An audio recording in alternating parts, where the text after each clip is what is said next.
All right, here we are. Welcome back to the Rich Life Projects. Today, one of the champions, close friend, Hugh Greenwood. Welcome, brother. Kung Fu Carrot, what's happening, my brother? 100%, brother. You been well? I've been very well, mate. It's been you've been trying to track me down. I've been a bit MIA. I'll tell you what. We're here. I know. I was saying who's worth out of Coddy and I. Geez, I reckon I'll put my hand up lately. I'll tell you here what, we are. you are the hardest bloke, and I thought, does this dude not answer me back? Does he actually like me anymore? Love you, Kung Fu Carrot. We go way back, you and I. 100%, 100%. Back to the old Melbourne and Kyle and Oak days, and woo, over the old Albuquerque. We got some stories. We can't say too much Not all on of here, them, but how are things going in life generally at present, my friend? Good, mate. We our season's all winded down now, so just basically anything you would meant to do during the season, I just push back to that first month. So any sort of appointments, any sort of meeting, any sort of stuff, I push back. So all the boring stuff, getting my licenses changed over, getting my rego done, doing all that sort of garbage. Mixing that in with quality family time. I've got the two kids now, which keep me busy, but got through that first month, and now we're it's feet up for the next couple of months. So hanging out, mate, but life's good. Just taking it easy for the next couple of months, eh? Taking it very not easy, travelling away or anything for like holiday, or just well, we normally duck off to the States, as you know, but we just bought a house, so we're doing a few little things to the house. Okay. And then if we've got time, we'll take off. But to be honest, I'm just dreading taking two kids under 2 or 2.5 and 1.5. Putting them on a plane for 20 odd hours just gives me as long as it just annoys everyone else on the plane. Who cares? That's right. I don't care. That can be just let them run up and down the aisles. I'll be that parent, but just the very active. I've got a boy and a girl. Little boy is very active, as you would know, and little girl's she's walking and running amok. She doesn't sit still. Right. So if I can continue to put it off, I will until next year. But it's inevitable. Wow, crazy stuff. Let's go back. Let's go back to early life for the Hughie Greenwood. Born in Hobart, God's country. Tasmania. I've been to Hobart once. I say I've been to Hobart once, and it was a beautiful place. Yeah. It was very cold. Very cold back then. But what were you doing down there? I think I went to like an MMA fight night, and I thought, I'll go down there, Tasmania, have a bit of a look around, and we went to Hobart, but then we trekked outside the city a little bit. Beautiful. But I don't know, it just seemed like really clean air. Yeah, well, down funny there. You say that. Cleanest air in the world. Is it? That's a fact, yes. Really? There's a spot like down the coast. I did not see that in my fact sheet, actually. That's the clearest air in the world. This was a few years ago, but do you know Tassie Brown? Do you know Tassie Brown? I don't know. No, he's a boxer. He's trained a lot of guys. Yeah, Tassie Brown. Trains, I think he's Luke flown Jackson. up to... Yeah, now he lives in Melbourne. He had a gym in Port Melbourne. That's right, yeah. My brother would know probably more the Tassie Brown into the boxing scene, 100%, yeah. But that name does ring a bell. Yeah. And he was. There's a few guys, old guys, who I think fly up from Tassie, got boxers, and they fly up for some shows I sort of cross paths with. So, But so Tassie grew up. The family's all in the sport. Yeah.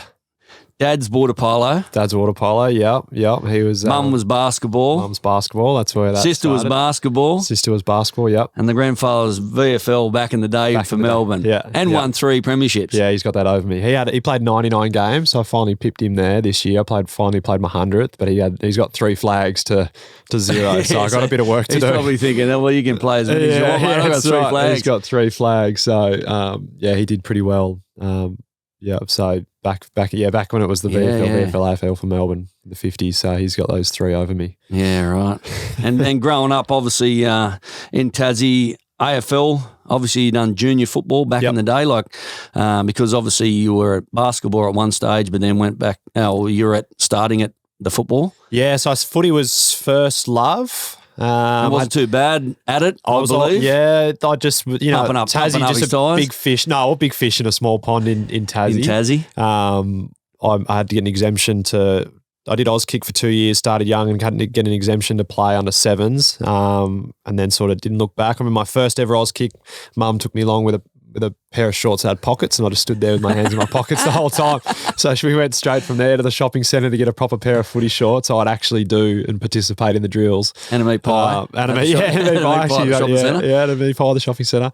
But I just loved footy. we were the Lauderdale Cats, so fell in love with the Geelong Cats. So that was my team. That was my team. Just got on the Cats. Quietly just pumping your fist on Saturday. Yeah, I was pretty excited. What do you think of that game? Yeah, it was crazy. You want to just massive. But us Geelong were that good for that. Yeah. Like they did it. Well, they did it to us. A few teams did it to us throughout the year, but they were doing it to everyone each week. Like they were just so good. Yeah. And like they were just I didn't expect them to win by that much. Sydney were very good. I know, and it was sad because it was like two best sides. What have you got a soft spot for? Are you Sydney? Doggies, mate. I'm in West Melbourne now, mate. I'm following the Doggies. Been following for years now.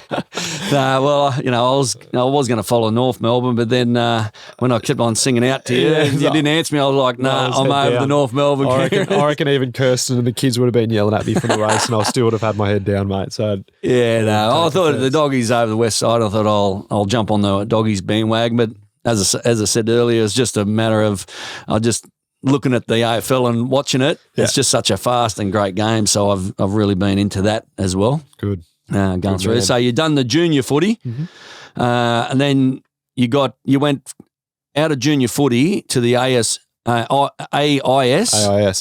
basketball.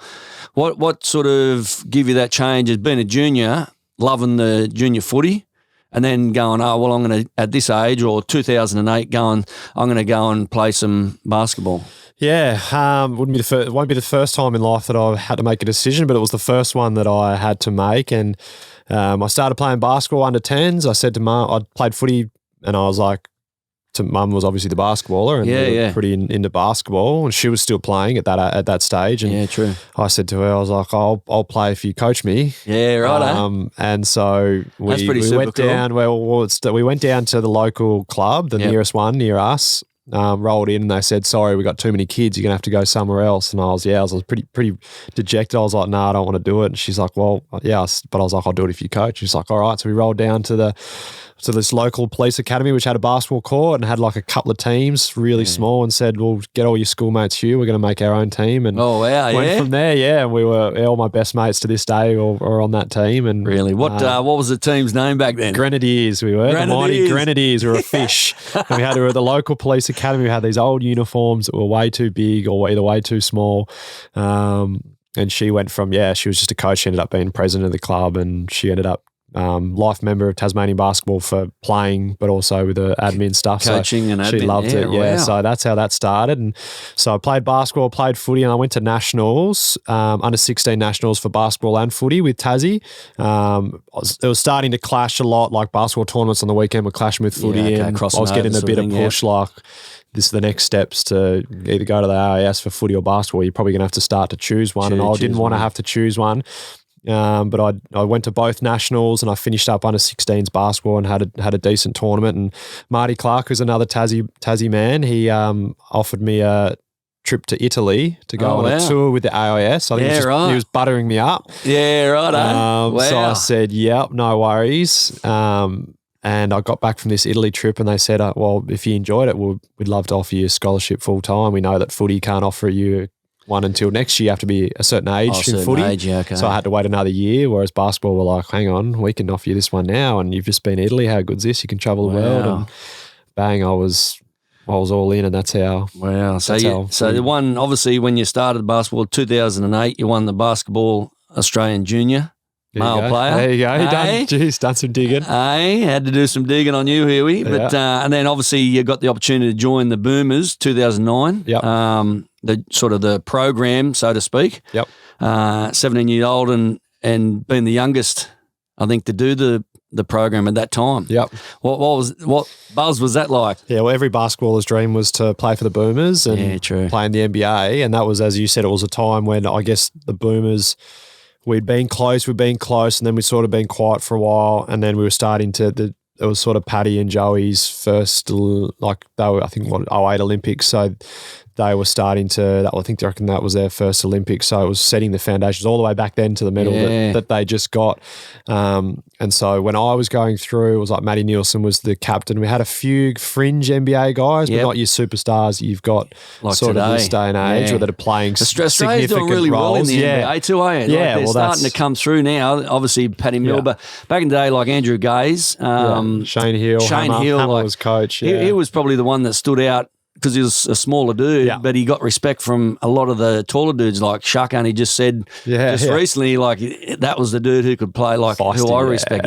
So fiery and all that. Hammer and Gaze, they were legends at Boomers level, and then only played limited minutes in the NBA. Whereas you've got guys like Giddy and Paddy Mills, Joey and Paddy and Bain, like these guys were genuine like the starters on the Brooklyn Ben Nets. Simmons. Like these guys were, Brooklyn. I love Brooklyn too. So do I, brother. They're genuine like NBA contributors, and so the Boomers are blown up, and it's correlated to the world stage, and we've got the respect that they've gotten. But back then, it was still really, really cool. It was like a VFL back then, like the VFL instead of the AFL. It was like all under the banner. There's not much talk about them. They're not doing any good because they're only Australian basketballers, and we their weren't population's that good. So small, and they compete, but they're never going to be this. They're never going to be that. But that year when they won the medal, that was emotional time for all of them. You could just having watched the 16, or when they got done on that like a bad foul call against Spain, I reckon, and cost them a spot in the final, and then ended up losing that medal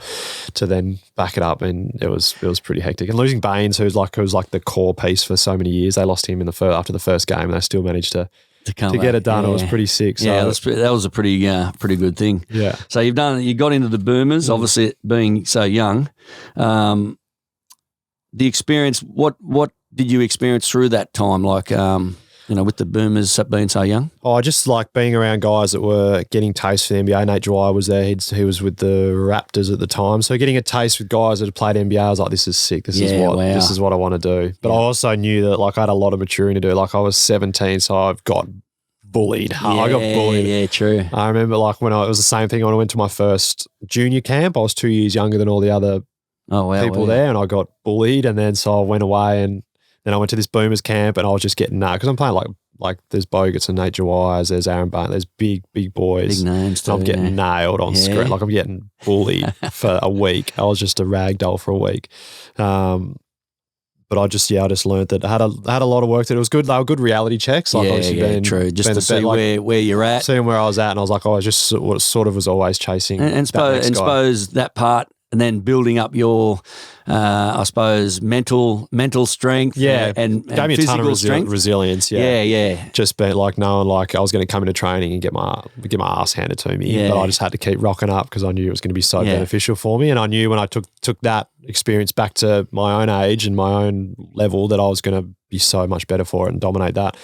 And then I'd try and build on that and get ready for the next one. But there were times until I got to probably 18, 19, and I was going back that I felt like I was starting to belong at that level. Yeah, definitely. And you get to that stage where those sort of moments when you're getting bullied, you're getting ragdolled, you're getting absolutely kicked your ass. Yeah, that's where you get the true sportsman that get over that part, over that line, that barrier, and then go forward and say, look, and then learn from that experience. And then you get some that go to that line and they just can't go any further. It just mentally can't do it, physically can't do it. Yeah. So it is a big thing to be, especially 17. Yeah. And some of the names you said then that were in that sort of Boomers sort of camp. And to take that under your experience at 17 is pretty hell there. Yeah. To do that. Yeah. No, it was good. It was a great experience. Yeah. And then come sort of a year or two later, once you've gone through that experience, then 2011, you sort of off and over. How did it come about you ended up over in Albuquerque? Yeah, so 2011, I guess, was sort of the peak. Having done all those Boomers camps, having done 4 years at OAS, that was probably when I was leaving my prime basketball. Yeah. I went to the Junior World Champs in 2011 and was All-Star 5, so at the time being one of the best, considered based off that tournament, one of the best players in the world. So I'm thinking, how good is this? I'll go to college, and then a couple of years, I'll just go to college. This is the natural pathway. I'm just going to go to college, spend a year or two there, and off to the pros and off to the Olympics in that next year. It was 2011, and the Olympics were 2012. Yep. No reason why I shouldn't have made it. And then committed to New Mexico, and that's how I ended up in Albuquerque. But as you know, America has a lot of distractions. Wow, yeah. And I got caught up in a lot of them. So my basketball peaked at 2011, and sort of deteriorated from there for a lot of factors. But Albuquerque was the best time, some of the best years of my life because I fucking loved it. I had a great time. We won a lot. And that team over there was the Lobos. Yeah, we were the mighty Lobos. Very passionate crowd over there. A couple of times I had the opportunity, Colin Oak, when I was sort of staying with him over there, and we sort of all sort of caught up and would go and watch you play. Yeah. And these there are passionate. Oh, yeah. Well, there was another Aussie there, Cam Bairstow. He ended up going off and playing for the Bulls, which was pretty cool. Oh, that's cool, yeah. So he was a good mate of mine from the Institute, and so when he went there, I was like, yeah, no doubt, I'll come with you. And the stadium was 30 feet underground. It was massive. We sell out every night at like 18,000. Like we were a college. We were in the state of New Mexico, which probably had about the city of Albuquerque, where we live, would have had over 1 million people, but there was only one. It was very spread out. There was no pro team. There was no pro team in the whole state with a couple of million people. So there was us in New Mexico State, who were a couple of hours south towards the border. Yeah. But we were it. So everyone that lived in the state or in the city was like, this is our team. And so that's why we I was saying, had such a good time. Yeah, there's such a when we were there and experiencing the crowd, but just, you'd run on the crowd, the announcer would go, Hugh Greenwood, and the crowd, you were one of their favourites from what we were seeing, Cole and I, and we were like, damn, look at the crowd here, it's going crazy. And then when you say that, when you get to that stage and you do, obviously your 2011 through to like 2015, in between those years, sophomore year, junior, senior years, and you say the distractions when it starts taking on, where you get to that stage in such an environment and you think, I'm the man, like everyone just looks at me, I'm the man, I can't do anything wrong. What was some of the adversities? Obviously you don't have to go into detail, but what's some of the adversities when you say the traps, and especially for young basketballers, footballers, when they get to that pinnacle, it's not the highest pinnacle of their sport, like NBA or AFL or that, but they're in those areas like Albuquerque, where that was the sole team of the state, and you were treated like gods. What comes after that? What was the adversities then you faced? As you said, because we were the only team, we just felt like we were invincible. We were put on this pedestal and you can't do anything wrong. You're so good. You can do this. And we were winning too. Like we won 3 out of 4 years. So not only were we the only team there, but we were good. We won Mountain West champions. We were all that. So we were just, you guys can do no wrong. Yeah. We absolutely love you. We'll piss in your pocket. There's nothing you could ever do wrong. So you can bloody drink whatever, you can party or whatever, you can not sleep, you can not go to class, you can sleep with whoever you want, you can do this and that, and no worries as long. And then because there was a lot of pressure in the city to perform. Yeah. There was this expectation with you can do whatever you want as long as you perform and play well, and we win games. I don't care what you're doing away, as long as you come in and winning games was what we were doing, which was making it worse because we were doing all this shit and then still winning. And so we just like, we can keep going. Just gets in that whole revolving world, doesn't it? Where you're like, especially when you're younger. Oh yeah, the drugs, the sex, the whole partying. Yeah, and then next minute you're like, then you're going on. Some probably hungover, some probably still on the gear, and still playing and winning. Yeah. And from the outside looking in, it's just like, wow, we've got such a professional team. But on the the backside, you're like, damn, these guys are playing life wild to get to that stage. Well, you see them now that once they're out of that, once they chew you up and spit you out, there's a lot of teammates, sadly, that should have gone and done more. Yeah. Thankfully, I was given a second chance in that I'd burnt all my basketball bridges I'd done. Like I was like, shit, I'm in strife here. Yeah. Thankfully, this footy was basically like a second chance for me. Otherwise, I don't know where another avenue. Whereas a lot of teammates and a lot of people in those systems, environments don't get that opportunity. But thankfully, I got one, and sort of haven't looked back. But yeah, it's hard. There's some of those, looking back on all those accomplishments that we've listed, youngest boomers and this and that, like some of my proudest achievements, but I really struggle to reflect and look back on them because there's a lot of what ifs, where I could have been going and should have been going based off of all these steps. I live with I try not to live with much regret, but I regret some of the decisions I made because there's a lot of this what if. Like I'm an AFL footballer, which is pretty epic, but I could have potentially been, an NBA player. I could have been, you know what I mean? Anything. Yeah, it's hard. So looking back on those pre college days and then even college days, like some of the stuff is really hard to look at. In saying that, the positive to it is anyone young guy, AFL or basketball, comes cross your path and you take some interest in or help, at least we all, there's certain people, coaches and certain people that can help the younger generation when they're coming through going, hey, look, it's all right when you're at that pinnacle and everyone thinks you're a god, but if you want to achieve more, this is the direction you need to go in, because I went this direction and this is what my regrets are that I live with every day. And that's a positive thing for you when AFL, basketball and your career's done.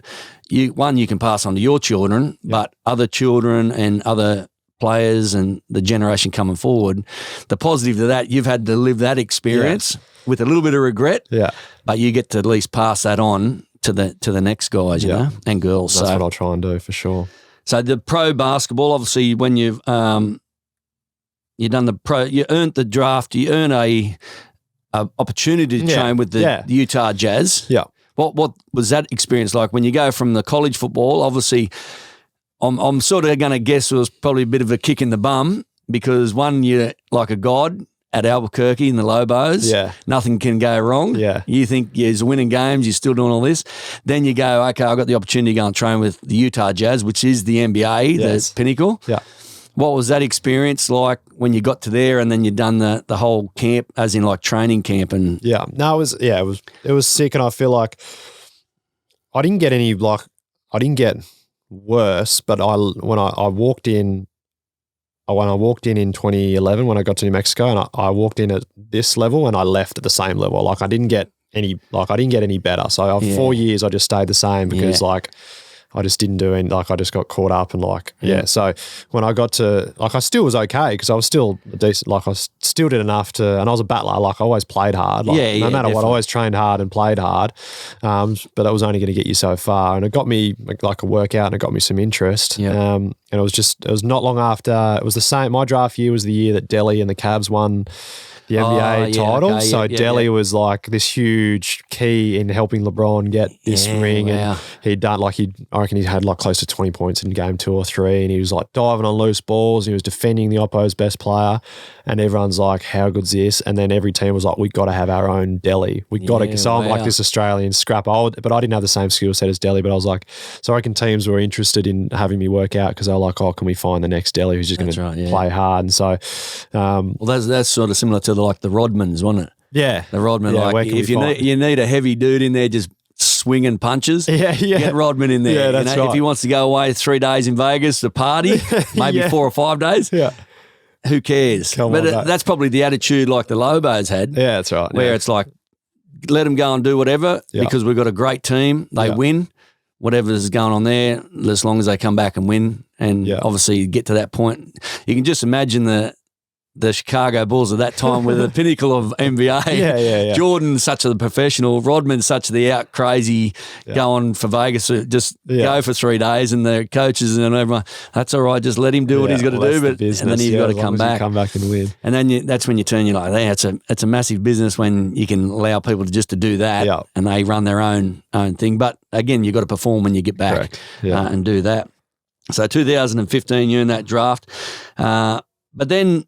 Obviously, the couple of big years, 2015, obviously, you signed 2 or 3 year with Wildcats. Yeah, with Perth. Yeah. What was that? Just the opportunity that showed itself, and you went, well, I'm not going to get to the NBA, or there's a 3 year deal. I'm going to this.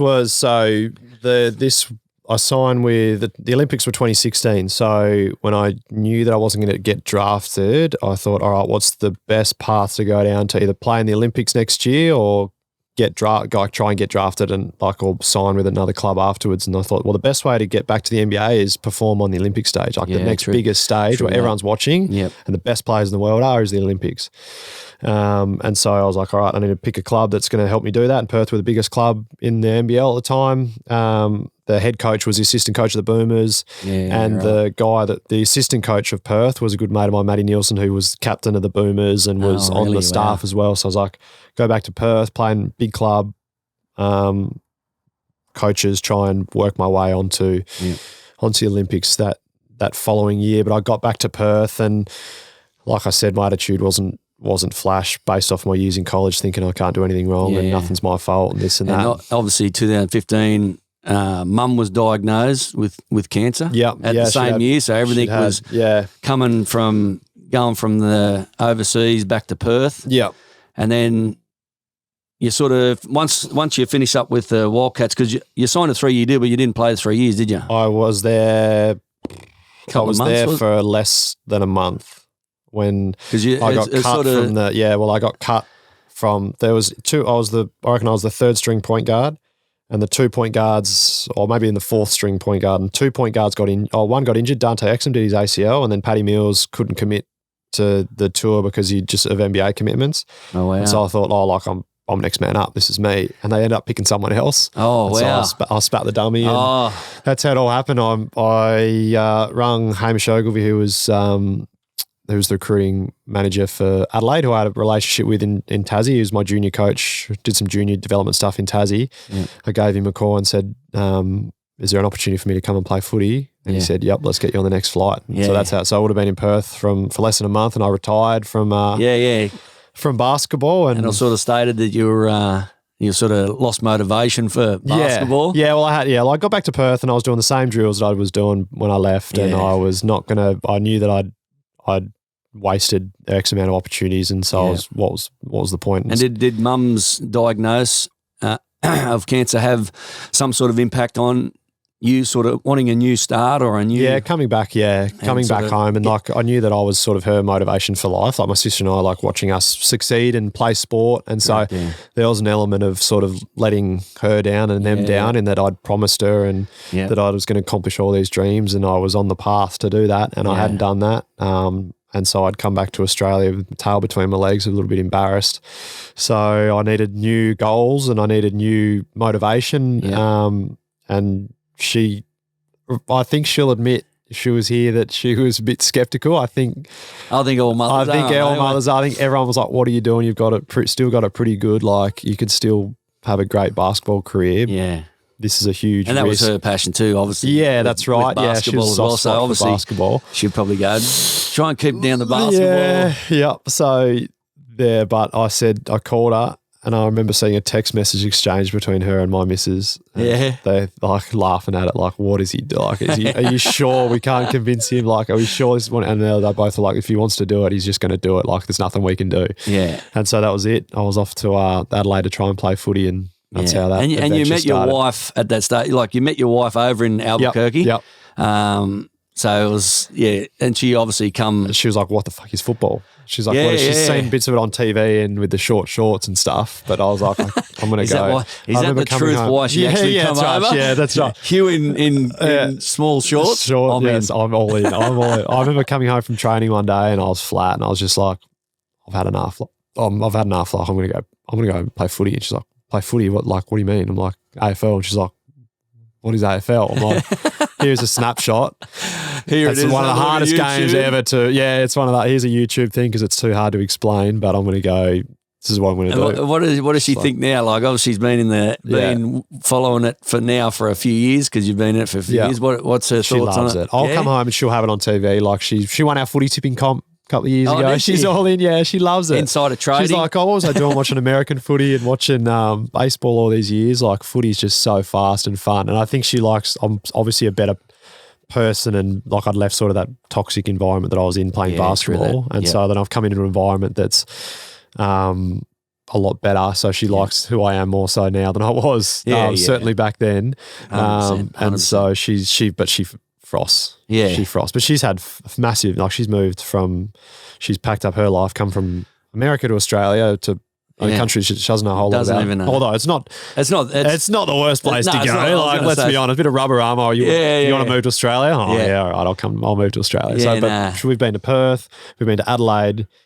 Actually, we started in Tassie because we first moved to Tassie because we hadn't had a chance to get to Perth. So I moved to Tassie, then to Perth, then to Adelaide, then to the Gold Coast, now to Melbourne. And so like she's had to pack up and move her. She's like, she'll make friends for a couple of years and then move. So it's been pretty tough on. Oh, it is. It's easy for me because I go to a club and I make 40 new friends on the first day. Yeah, exactly. For her, it's a little bit different. So. in the fight game. My brother and I are the same. More than anyone. We do. I wouldn't say anyone, but we do. You know, when we've been to Queensland, obviously for 17 years, then Newcastle, New South Wales for 8 years, and then now we're in Melbourne. So it's, you know, it's. We don't have those friends that come around for barbecues, but we have a lot of friends that we just cross paths with all over the place, whether it's overseas or in Australia. So, and they're only really bases for you because you're based there, but you're traveling. That's right. That's right. But when you get to know real people and respect the real people that you travel overseas or in Australia, and cross paths with, you know, you can spend time with those people at any time because you actually like them. Yes, you don't have to put up with it because they're my neighbours. Let's fucking get them over, and you're like, oh, I don't like Bill and Ben over there, but that's probably the joyful part. And do you think you'll ever move back to the US once? Yeah, that's always the plan. The plan? Yeah, that was the deal, is that we'd spend as much time here and then we'd take the kids back to America. Maybe not right now. There's America's over the last couple of years hasn't been the best place to be. It's been a bit crazy, hasn't it? So hopefully in a couple of years' time when the kids really start to settle into school, we'll have to make that call. But honestly, we didn't think footy would go for this long. We thought it was a little bit of an experiment if it works out, great. If not, I can go back to basketball and play at an okay level. Yeah. But this is 8 years ago now. I know. And going into 9, 10, the more we're here, the more it's harder to leave, the more connections we make, the more that's right. I learn about the game of footy, like the passions to go back to the States and help college kids. That would be a similar experience that I had, but that's a good. Would you be going back to Albuquerque? I'd love to go back to Albuquerque. It would be really cool. Is that where the wife's? That's where her family's from. That's where the family's that'd be the dream to coach at New Mexico. There's not many that are left there that when I was there, obviously been that long ago now. But true. Having been in the States and been on a successful team, coaches come and go because they get from assistant coaches do well at this school, so then they go on the next. So I've got connections across the country. Well, that's always a good would be cool, as you know, with connections. So the dream would be to do that, but the longer I'm staying here, the more I'm learning about footy, and maybe it's coaching here in Australia. Who knows? But really, you got that broad experience with basketball and football, so to try and get in on some sort of coaching or some sort of job in regards to both those sports would be a blessing anyway. Be very cool in regards to that. So you started in the 2015. You debuted for the Adelaide Crows when you were over there in 2017, I think it was, against the Brisbane Lions. Yeah, that was a good day. So you've gone through for 2 years. What was, when you got to the AFL, what sort of road did you have to take before your debut in the big league at the AFL? Was it just like a lot of park football, so to speak? I call it park football, but you know what it used to be like VFL, AFL sort of thing. So playing around those parks. Yeah, well, that was the I remember the first. I had that sort of same mentality from I can't do no wrong. I'm going to walk in and play AFL. Like this will be. I was pretty good as a junior. I'll just walk in and play AFL, so be no worries. I rolled into the first day of pre-season and came dead last in all the time trials. Really? After winning the ones, it's like I was winning the yo-yo in Perth a month or two before and then rolling into Adelaide and coming last. I'm thinking, shit, this is a different ball game. Yeah, it's a different world. This is a different world. These guys are big. They're fast. This is not... It's going to be a walk in the park. And so that was a smack me in the face, but it was good. It was like I walked into the Booms camp all over again, thinking I'm this kid that's just going to come in out like I'm the best of my age, I'm the best at this, I'm going to roll into this camp and be how good. Got smacked in the face and thinking, I've got work to do, but it was a good, and I was like, it showed me that it gave me that taste of that needing that work back instead of just cruising in college because we were good and I roll in and we'll win anyway. Yeah. But then got this taste of I'm going to have to work hard. This is up to me to do it now. So it was a good smack in the face. And I did a year, as you said, I did park footy for a year. Was no good for pretty much the first 3 quarters of this season. I was sort of average. I didn't know where I was playing. Was I forward? Was I a mid? Was I on a wing? I didn't know what position. I hadn't played for 8 or 9 years, and I'd only ever sort of played lower level, like junior. I played nationals, but it was still not as high level as the AFL. And so, I got through the first 3 quarters of the year, was no good. And I remember calling Dad one day, like, mate, I don't know, I've fucked up here. What have I done? Oh, well, I'll plug this out for another year and I can go back. Yeah. But then I was like, I don't remember what I was ever good at. Like I sort of just plod along and I don't know what I'm doing. He's like, man, I just remember you used to tackle a lot. Just go out there and just tackle wherever you see. I'm like, all right, I'll try that. And that ended up working out okay. I ended up sort of getting me in the game a bit more, like not worrying about winning the footy, just going in and just smacking them, and then the ball often will fall to you. Yep. And then we made finals in Sandford, so the VFL equivalent in Adelaide. And we had one guy was emergency for the AFL team because we played finals that year. Okay. In 2016 this is. And then the other midfielder in front of me, or another midfielder, did his hamstring in like the first quarter. And so we were down to starting mids, and I was a forward at the time, and they're like, oh, let's just throw you in there and see what happens. And played mid for 2 or 3 finals games and did okay. And neck minute, they were like, maybe you're a midfielder and we'll train you there during the preseason. And debuted the next year and played a grand final that next year. So it all happened pretty quickly after that. Yeah. But when you come from the basketball, you come from the footy, and you think, I'm just going to go in here. Yeah. I've got friends who have got me in the door. I'm just going to show them what I've really got. And next minute, like the Boomers experience, you get smacked in the face and you're like, oh my God. You need that to carry on and get through the adversity of going. Because I believe with players or coaches, when they get to a stage and they think, I know everything, or I'm top of the game, I'm the god, there's nowhere else to grow. Yeah. There's nowhere else. There's no more knowledge that person thinks that they've got to grow with. Yeah, that's what they think. But when you get your ass handed to you, the next minute you're like, wow, I'm not actually as good as I thought. Yeah. That's the adversities that spin it around from being what we class personally as being on top to then going, oh shit, I'm on the bottom. Yeah. But that's what motivated in regards to going, okay, well now I don't really know what I'm doing. Yeah. And I'm starting at the VFL or starting at the park footy. Now that motivates me. Now I've got to climb to that top. Yeah, that's what was so exciting. Is like it was just fresh. It was like all new information, new knowledge, fresh. It was all every day I was going and I was learning something different. Like I just I got that passion and drive again. Yeah. So when it come to the time, May 2017, you get the pro debut. Pro debut. When I say pro debut, the first game. Yeah. Against Brisbane Lions. Mm-hmm. What was that? You've done all the hard work to go from the top in basketball and your experience and how you thought you were to the bottom, to the shit heap again, and then back up. Now you're running on against the Brisbane Lions. Yeah. What's the crowds and that whole experience. I remember just being like relief. Like thank God it was worth it. And thank God that I've made it in some. Like I'd always promised, I'd always said like mates and mum and family, like I was going to make it. Like I was going to make the NBA, I was going to make the Olympics. Like I'm going to make it at the highest level in my sport, and I didn't. And so the goal was then, all right, I'm going to make it the highest level in Australia. I'm going to play AFL footy. Like it's hard to do, really.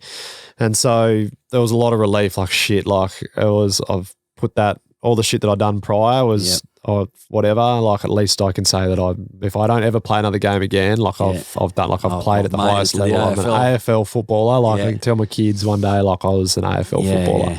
So a lot of relief, obviously a lot of pride. And then Did mum get the experience? Yeah, and that was like again relief, like that we'd sort of seen that through sort of it wasn't unspoken, but it was like this thing. Like I know that she wanted me to do it, and I know that I want. Yeah, so like all mothers, they all want their sons, or daughters to do the best and succeed and stuff. And I know that if it push came to shove, she was still going to be proud of me if I didn't make it. But like 100%. I knew that we sort of made this promise to one another that like we were going to be up. My motivation for playing AFL was to sort of make her proud, do it for her, and then on the flip side, her motivation for kicking through treatments and chemos was like to make sure that she was here, so we could experience that moment together. So and how was that? Obviously, you made AFL with the Adelaide Crows, and you start playing, dealing with that side of things as well. Obviously, is tough. Obviously, personally.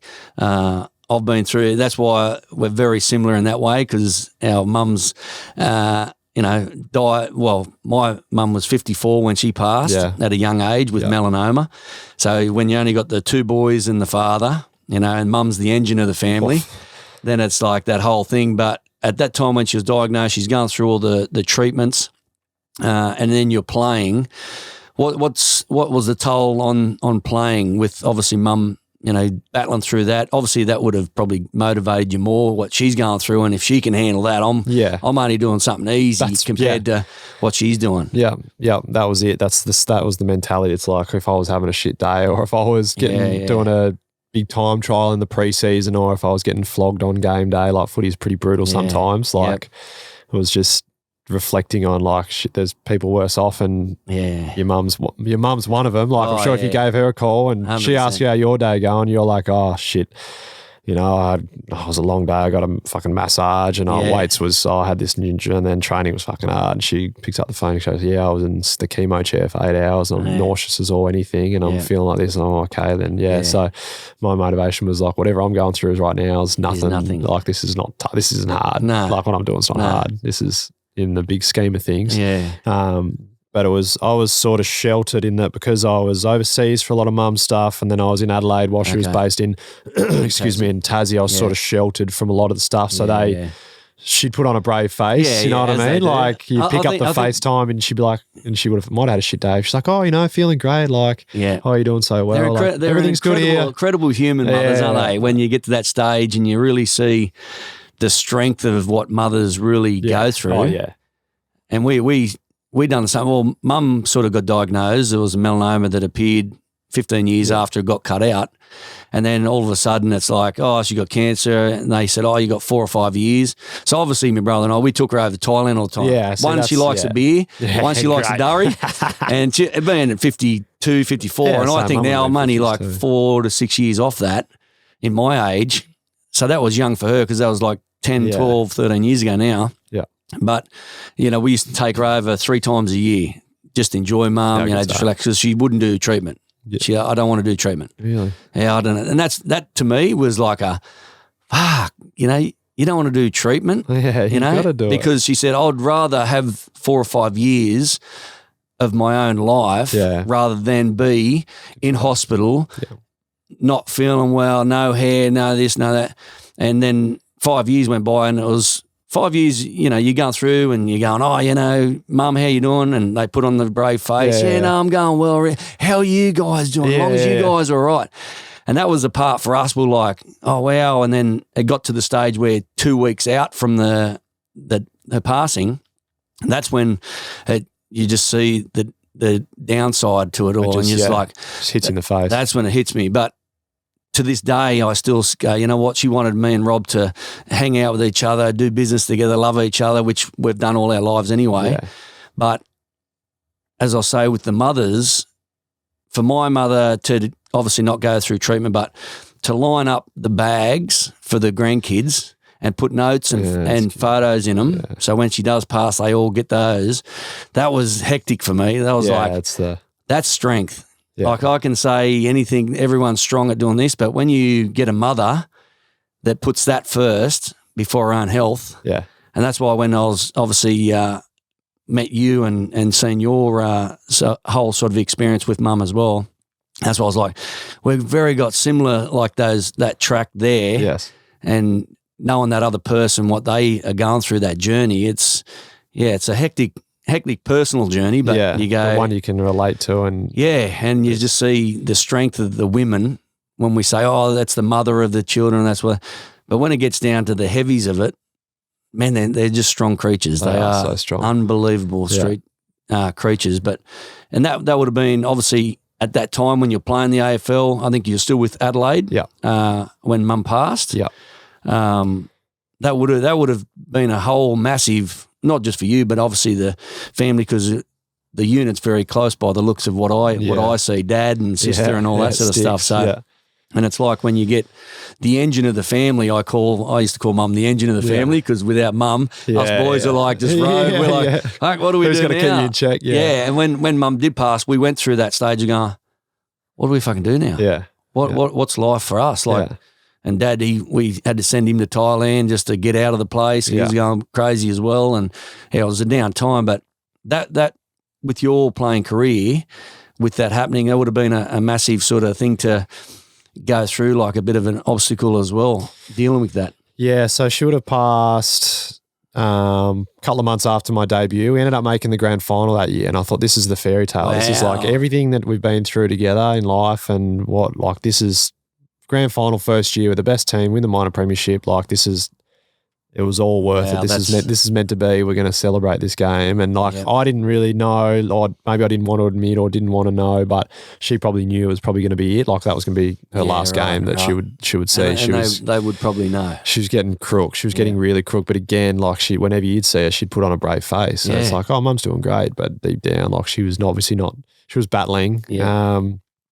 And so we ended up obviously losing the granny, which that day we ended up getting touched up. So it ended up being a pretty good side in Richmond when they won their first one.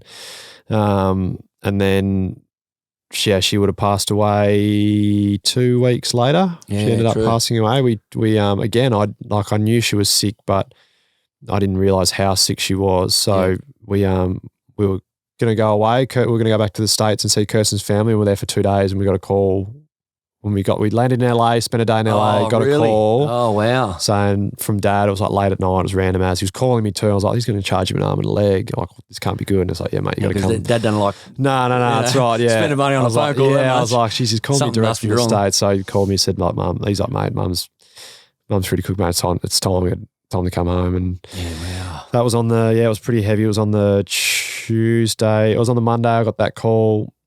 Couldn't get a flight until they were like, oh, she'll hopefully make it to Friday. And I reckon it was Monday, Tuesday. Couldn't get a flight till the next day, and then you lose a day flying back to the States. We were meant to arrive on the Friday. So fuck, that whole time I was like, she's gonna make it to Friday. Yeah. But obviously she did. She ended up passing away on the Sunday. Which was obviously the lowest point that anyone can go through. So she passed on the Sunday, and my outlet was always obviously was down and out for a little bit, but my outlet was all right. I've got an avenue. I've got an outlet. Some people don't have one. No, I've got footy. Like at least I've got 100%. Something that I can take my mind off it. I can go and train footy. But very, very important, that part. Yeah, that's right. You got to find one. When you hit that day, and luckily, obviously, your mum would have been surrounded by all the family. Yeah, mum at that time, which is comforting.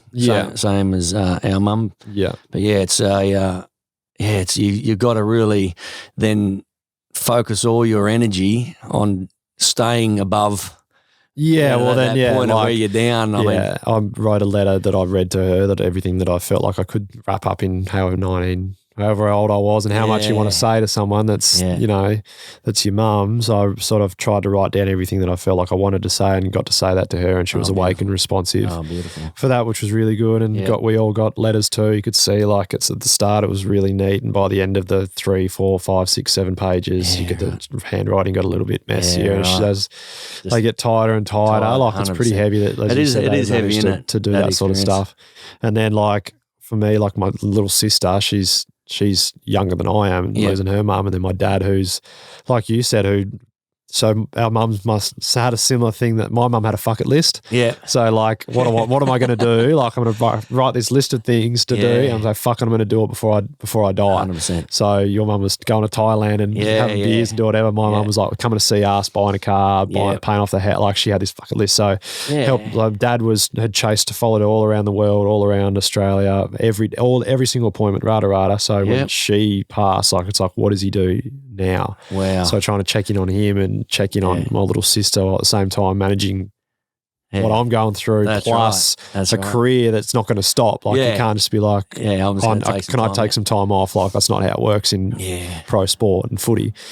And so so I went back to footy, but then this period, like, I ended up doing ended up having surgery on both my Achilles. Yeah.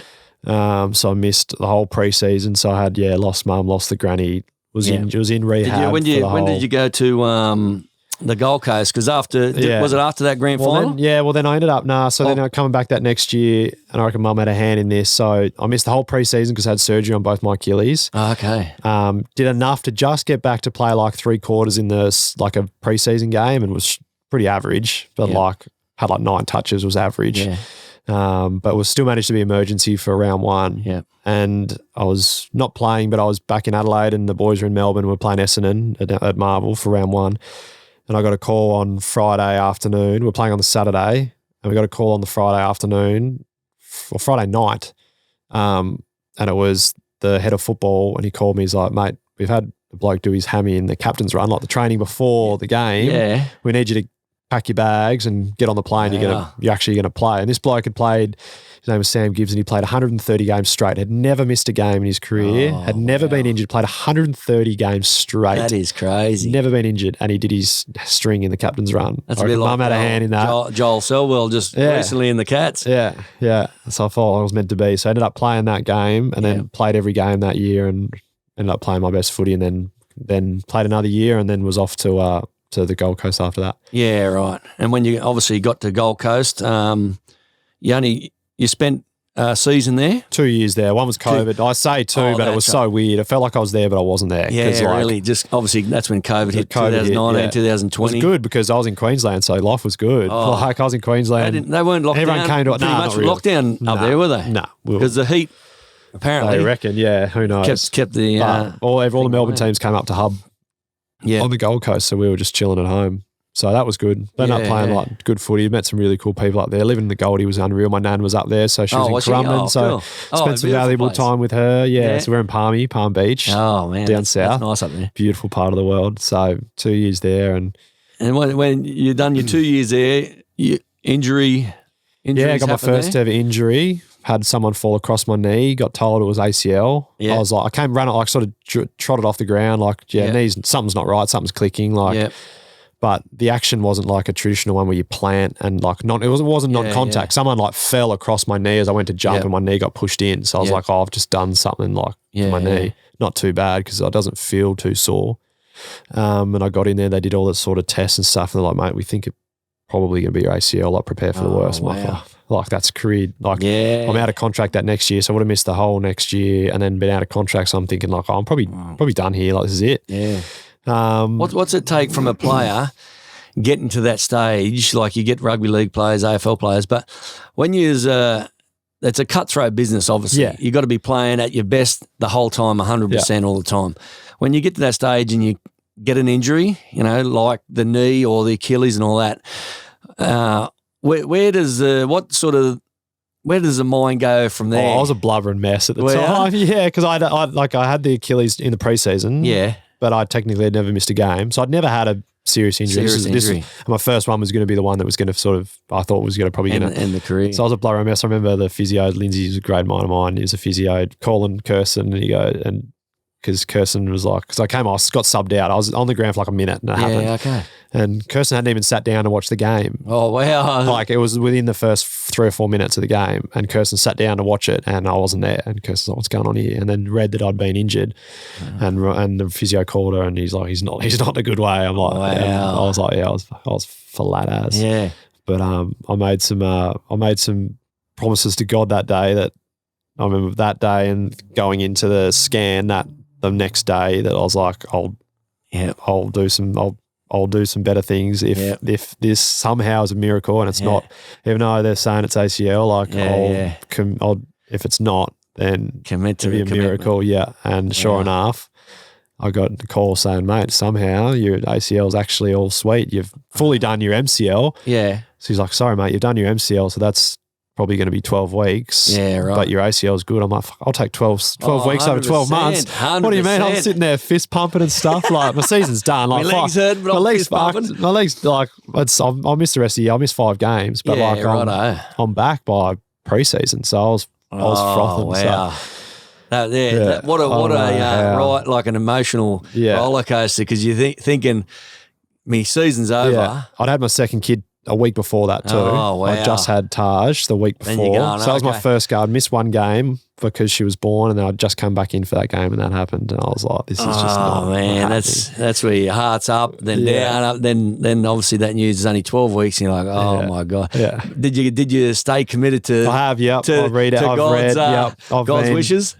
I've read a verse every day for over a year now because it's been over a year since I've done my knee.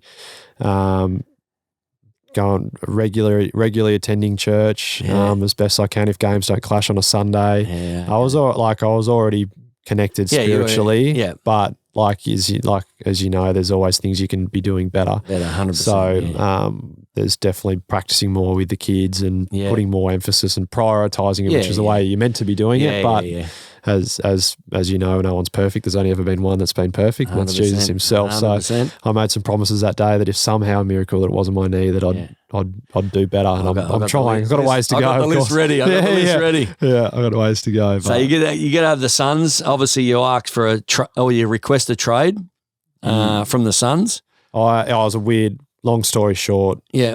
Each club's got to make a certain amount of changes every year. Okay. To satisfy the AFL, you got to turn over players and rejuvenate the list. And so the Suns had been flipping the list for years, and they were like, "No, we want to try and keep the same team. Yeah, we're happy with the team. Yeah. So we're going to get tricky, and we're just going to cut you because you have to cut 3 blokes every year, but we're just going to re-sign you for the Suns. We're just going to. Oh right. So we're going to cut you, but we're not cutting you. But it technically is so it ticks off. Like on you're the doing AFL. the job now, you've got to resign and then go for the interview again. Yeah, pretty much. And so because I just done my knee, like they were like, "Yep, there's you and another bloke." Like technically, I walked in, I'm like, "Oh, like if you delist me, that means I can get picked up by someone else." And like, "Oh no, like we're picking you because we don't." Yeah, true. A bit of whack, like you're done your knee. You're going to be 30 next year. You reckon you'll be all right? I'm like, "Oh, all right." That hurts a little bit, but I get it. Like fair enough. Like what am I going to do? Say no? Like And sure enough, this opened up an opportunity for another club to be like, "Mate, technically you're not on their team anymore. Like, do you want to come and play for us?" And then I said, "Nah, like I'm very happy where we are. Like Goldie's great to me, rada. I love it's all for the lifestyle. Yeah, that's right. Team, just the lifestyle." But then the head coach at the time, David Noble, was a good mate of mine. He got me to Adelaide. He was one of the blokes who got me to Adelaide. Okay. So I was like, I got complete trust in him. Like the least I can do, like he went out of his way to get me from basketball to footy, like put his note, like and put his name on the line. Yeah, for me to come and back me in. There's only 2 blokes that knew who I was, and it was him and Hamish Ogilvie, who I mentioned earlier. So I was like, the least I can do is take his phone call. Yeah. And he painted a good picture, sold the story, and we're off to North. So it all happened like that. Within 48 hours, that was on the Friday, I got the call, and the deadline was on the Sunday. So I had to weigh up the pros and cons in 48 hours. What's the wife's eyes doing the old? She's like, not again. But she was actually like, I've just got my mother's group here. I know. But she was like, but again, because we were there during the COVID years, and it felt like, so we weren't, we loved the lifestyle, of course. We didn't really feel like we were tied there a whole lot because we weren't. It was just like a holiday. It was. It felt like it was temporary. So like it was actually easier for her. She's like, well, Melbourne's going to be great because you'll be there longer. I've got a lot of my friends that have come from Adelaide. Like a lot of people when you play interstate clubs like Adelaide and the Gold Coast, they've often moved from Victoria. So a lot of them have moved back to Melbourne. So have they? I got a front, a ton. Beautiful. Yeah, like 5 or 6 of old teammates with kids and partners. That helps. So she's like, closer to home. We had no help on the Gold Coast, so we were crying out for help. We had a live-in nanny. We had an au pair who was awesome, but we couldn't have that forever. So she was great, but we couldn't have that forever.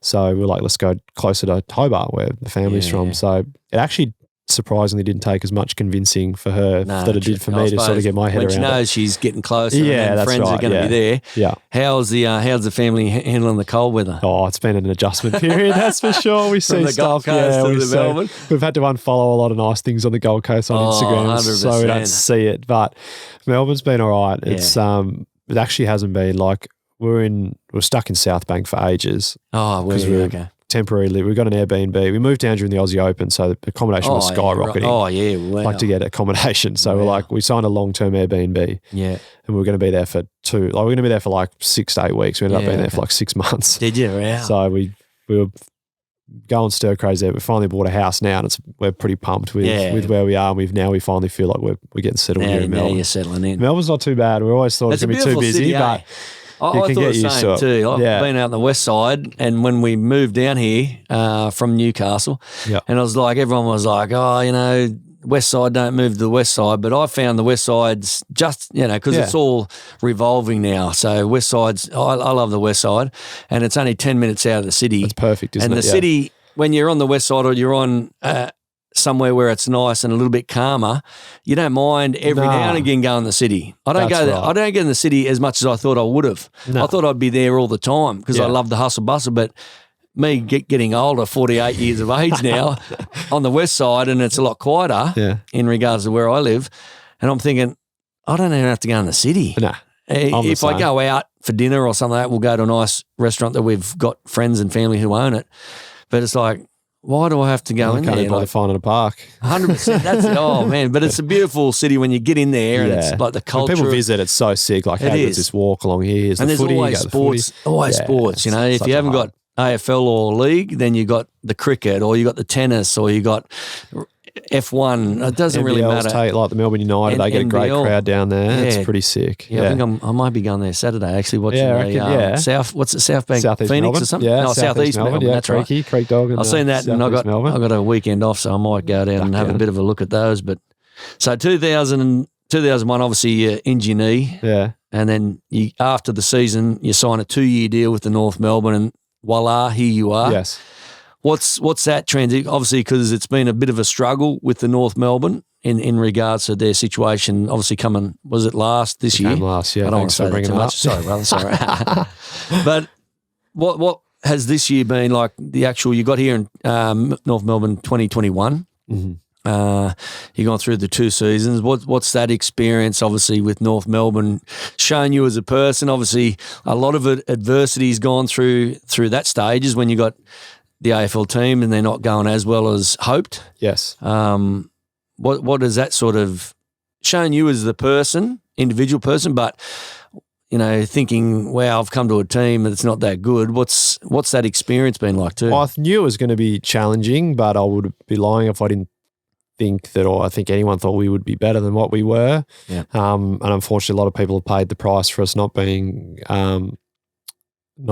as competitive as we ideally wanted to be. So a lot of people that I moved down here for, Nobes and Heath Uni, who was one of our assistants, no longer at the club, to understand it's a business. And so when we don't perform, blokes unfortunately have lost their jobs, and there's been more as the years gone on. It's been confronting. It's been being in Melbourne again, being on the coast. We weren't obviously a final side, but we were competitive. There were games that we had blowouts, but it's sort of sheltered up there in that it's not a huge following in Queensland, as you know, in the AFL. When you come down into Melbourne, and although we're a small club in comparison to some of the Melbourne clubs here, it's still like everyone in Melbourne lives and breathes it. Our members live and breathe it. The community, AFL community sponsors, fans, this is it. So when you're not performing and when the team's not performing, then you know about it, you read about it, and you see 100%. It. It's as you know, and as everyone knows, that the environment is more toxic than ever in terms of social media and scrutiny, definitely. And the mental health don't do of any favours for young whatever's going to get a read. So it's like I wanted to come after being in New Mexico and playing in front of big crowds and being in that city. That's right. Like going to Adelaide as well, being in front of big crowds, being in the heat of battle. I was like, I love my time on the coast, but I wanted to be in the thick of it. So I although the results weren't great, I enjoyed the pressure, I suppose, and playing in front of. We didn't get massive crowds, of course, but we had bigger crowds and we'll get more. Yeah, you were yelling out. Yeah. Here we yeah, you did again. So it was challenging and confronting, but I was really rewarding too, because I knew that my time in North was going to be to help the young guys play and help them, give them a chop out on the ground, and then sort of, I guess, hand the torch on as it goes on. So working with guys really motivated. I had some really awesome young guys on the Gold Coast that really sort of ignited my passion for development. Lit the fire. The fire for help like Rowley and Noah and but all these kids, Sammy Flanders, all these kids that were just really high draft picks. So I thought they could just come in and be arrogant as, be whatever they wanted, but they were hungry to learn and be better. So when I got to North, I was thinking I was going to have the same sort of players, which I have at times. So it's been cool to help those guys. Although we didn't get a lot of success on field, I think some guys really improved, especially in our midfield group with Luke Davies-Uniacke and Jai and Charlie Lazaro. Will Phil missed a lot of the year. Tommy Powell. These guys are, although team results not great, I reckon those guys got better, and as they all get better, it'll help hopefully the group out. The team, That's right. So I enjoyed from that aspect helping those guys out. But it would have been good to. What do you footy? And your experience over the 2 years of the crowds, the difference in the crowds. Yeah. Have you ever seen more fanatical fans than AFL fans? God, you've been in the pit, mate. The pit's pretty wild. It gets crazy. It does get crazy in the pit. I've been to NRL games. I've been to basketball games, obviously, and it's an exciting crowd. It's a raucous crowd, and energy's there. That is all there with the AFL, but Yes. I don't know what it is. It's just a fanatical crowd. It's like a do or die crowd. Yeah. And I've only been here a year and a half, 2 years, but when you're sitting in the chairs and you got starting from the grandmother, that's the mother, the father, the kids, the little toddler, all singing out, swearing at the players. And the umpires, ripping into the umpires. Everyone, and you can see the expression on their face, but when you're sitting in the crowd, that's why we go along each Saturday, even if we don't go for a side, we just go for the crowd experience. And it's something that I haven't dealt with a lot of. I love the collective roar about AFL, like the collective, like when one thing happens, the whole crowd, like if they kick a goal, if holding the ball, the whole crowd at the same time goes, oh, or when someone takes a hanger, what that was, like, I was like, everyone yells it every 5 seconds, that's why. But like, I just love the collective roar. When something happens on ground, everyone at the same time's yelling sort of the same thing. I reckon that's it's cool. weird because they all sing out. Even it's both sides, and they're balls, and you're like, wow. And it's when you're in that sort of Coliseum type setup with the you're under the roof at Marvel, under the roof. It's just the lights are flashing, but the crowd is going crazy, and there's been some crazy close games this year. Yeah. It's it's a real. I love how we've got you hooked on the AFL. Oh, brother! Look, I can tell your eyes are lighting up when you talk about it. I get into it even when I'm sitting there now watching TV in the lounge room. Like I'll go from NRL and I'll be getting bored and I'll turn to the AFL and I'll just stick to the AFL. Yeah. And even Rob and I, because we've grown up in Queensland and New South Wales, we'll be watching an AFL game and all of a sudden, it's third quarter. Rob will text me, go, "You watching this game?" And I'm like. All of a sudden, you're dissecting it, and you're like, how's this bloke? He's and before I would have said, what game are you watching? Yeah. But now, because we're just we're growing into fanatics, so just going, man, what a close game it is, because that fast game, and as Campbell Brown said on the podcast earlier on, it's a running man's game, so the ball never stops. And it's like 1 minute they can shoot for a goal, get a goal, and be 2 points or even 6 points in the lead, and you're like, yes, and there's still only a minute and a half to go. Within 4 seconds, it seems the ball goes from that end straight to that end. And Collingwood, if you watched Collingwood this year, that would happen bloody every other week. They're coming back from behind. Those are what drives the whole sort of fanatics, and it's like I will admit it's a very exciting game when you get in there, and I do get a bit excited, especially when I'm in the crowd. One, because I'm having a few beers, and two, I'm swearing at Hugh Greenwood, and then I'm watching the crowd and just experiencing that whole crowd. It's and that's from your point of view when you say come from Adelaide, come from the Suns, and then you come into Melbourne where it's like the mecca of crazy fans and passionate fans. And these guys are like, when their kid's born, it's like they put the jumper on them. They've got the hat and the little going home outfits. Their scarf going home from the hospital. Grandpa's, here's your first gift. Here's a footy. You have to be this. You have to be this club. Coffee mug when you get 18. You got a coffee mug. It's that fanatical, isn't it? Yeah, that's right. Yeah, and your kids come home. They've already got posters of whatever club on the wall. Like this is. And then you start to realise. You're born into it. Yeah, 100%. And you get to that stage where you go, no wonder it's a massive business. Oh yeah.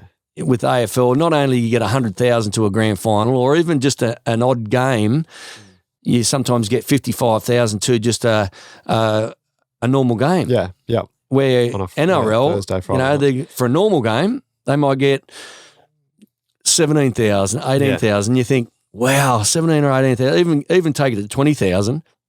These guys are getting 45, 50,000. Yeah. How much of a step up? And then you think of the dollar signs of that. Yeah, just counting them merchandise. It's like, wow, that's massive. It's a big game. It is, isn't it? Though. Yeah. So when you're with North for another 1 or 2 years. Yeah. What's the end result when you finish up your career?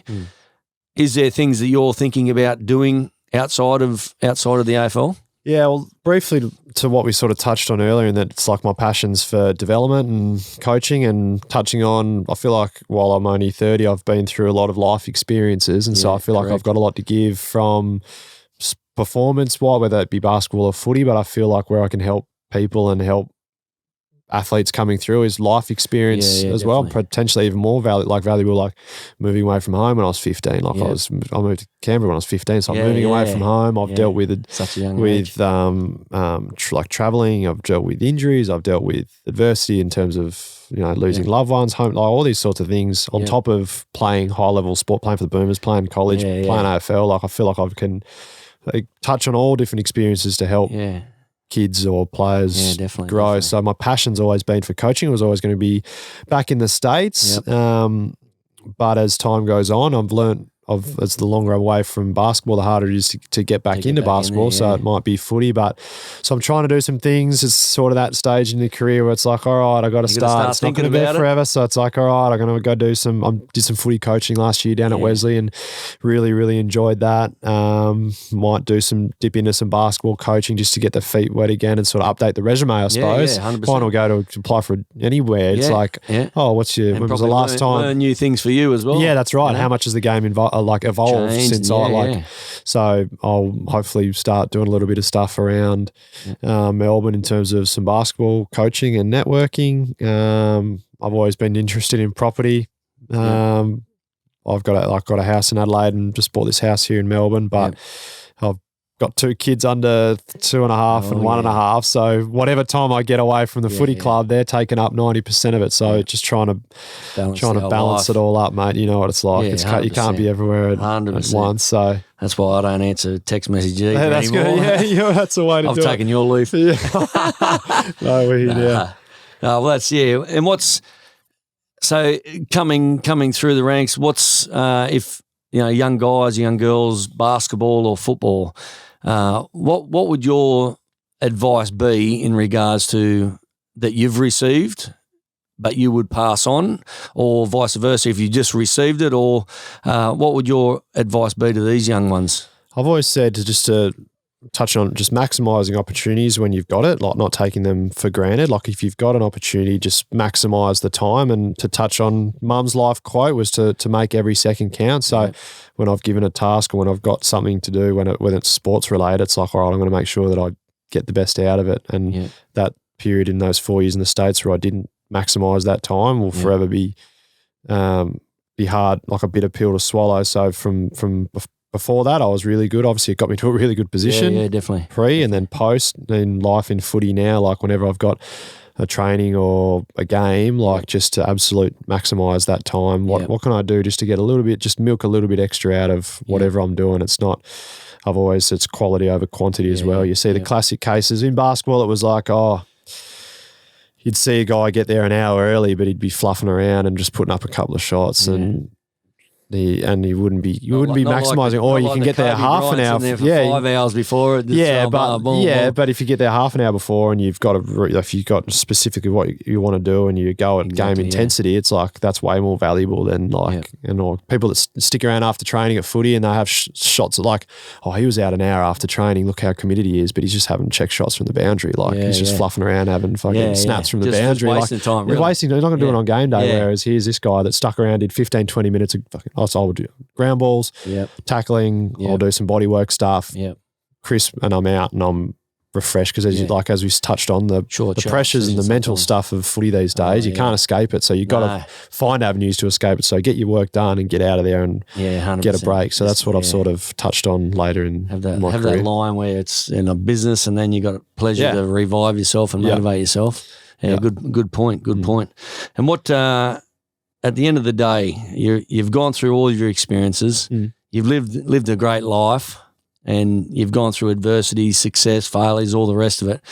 But when you get to the point right now, what would be Hugh Greenwood's rich life, so to speak? Oh, jeez, that's a tough one. What's the one thing that really, when I talk about rich life, it's just really what makes you happy in your heart right at present, everything you've gone through.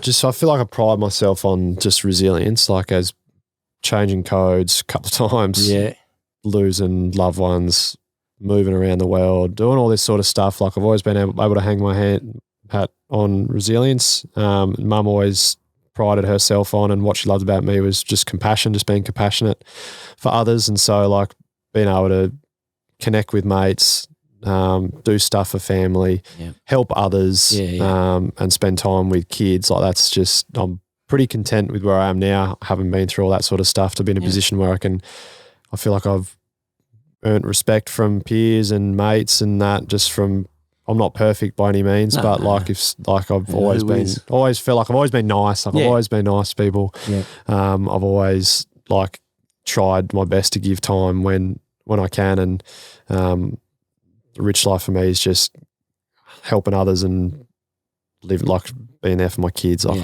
I'm the whole world changes when you got kids, as you know. So the life that my parents gave me was unbelievable. So I'm trying to replicate the same thing. Just trying to get the most out of myself. That's always been me. Get the most out of my career, but also make sure that I'm spending as much time with the kids and spending time with them and beautiful, loving life. Going for surfs. You been for a surf lately? No, I haven't. I'm trying to go down to Geelong. I've got Kyle next week, so I'm trying to, whether I go down to surf at Winky Pops or Bells. And I surfed Bells while the Rip Curl Pro was on at Winky Pops and with all the crew there. So that was fun because I first got out for a surf. Yeah. But there's urban surf over near Tullamarine. That's why. That was another reason I moved out there. Yeah. I'm in there today, actually. Are you? Yeah. Oh, beautiful. Yeah, beautiful having a surf there. So that's not too bad. I don't mind. It's not the ocean. It's not the same. But it's still sort of covers that void, I suppose. For me, it's only 5 minutes away. Oh, that's easy. Convenience thing easy. for me. And where I've sort of, whenever I get a chance to surf, I'll go and surf. But golf.